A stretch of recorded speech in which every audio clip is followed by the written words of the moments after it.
Thank you all for asking me to be a part of your service today. I'd also like to thank you all for organizing this and to honor those who have served and those who were lost on this date. Whenever I'm asked to speak, I struggle with just what to say, and this time is no different. I start to ask myself what I've done that makes me worthy of being asked to give an address on such occasions. Most of the time it comes down to the fact that I simply took an oath.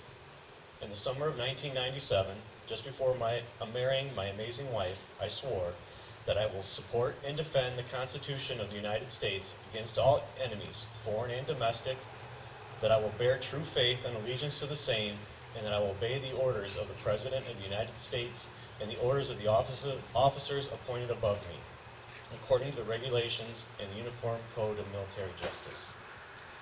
Then a few months later, shortly after marrying that wonderful and understanding woman, I left for basic training and I began learning and doing the job of living up to that oath. For roughly the next 4 years, I did that job in peacetime, in the Guard, and it was all I could have hoped for in a part-time job. 1 weekend a month I trained, bonded with my comrades, and played with some pretty cool toys.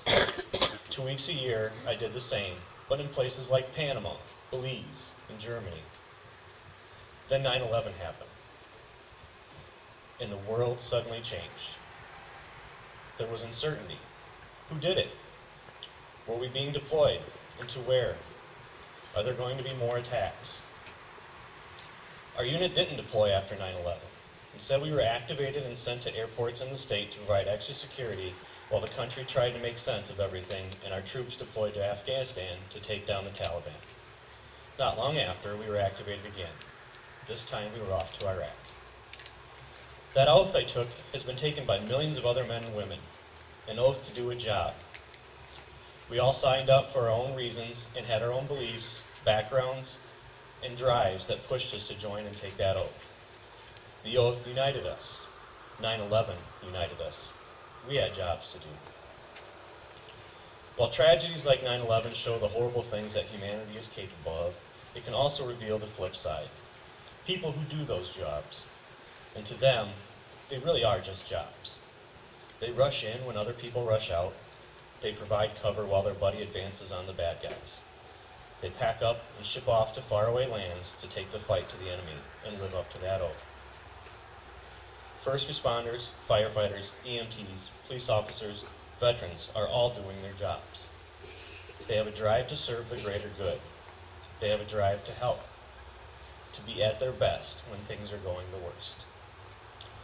Most don't think that what they are doing is anything requiring honor or ceremonies. Many don't count themselves as brave or heroic. They see a need and they fill it.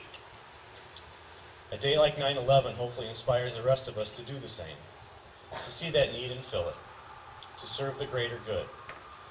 In a time when the powers that be want nothing more than to anger and divide us, let's remember the unity that came from these events. Let's honor those who served and who continue to serve by taking up that oath, by working locally in our local sphere of influence to do our own version of the jobs these people do. As typically happens when I write these things, I end up feeling like I'm rambling and struggling to find words to convey my thoughts, so I look to those who do it much better than I am able and borrow a few quotes. These two really hit home.